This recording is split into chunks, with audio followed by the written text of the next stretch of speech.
সবাইকে জয় যিশু, praise the Lord. পবিত্র বাইবেল বলে, মথিলিখিত সুসমাচার 6:33, আশা করি হয়তো সেখানে বলে, প্রথমে তুমি ঈশ্বরের পবিত্রতা এবং ধার্মিকতা তোমরা অন্বেষণ করো, তাহলে এই সব কিছু তোমরা পাইবে।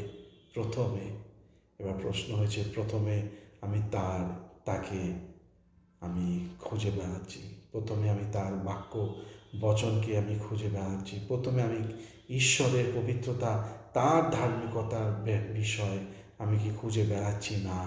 আমি আমার নিজের প্রার্থনা যেন উত্তর হয়, সেইটার জন্য আমি চেষ্টায় রয়েছি।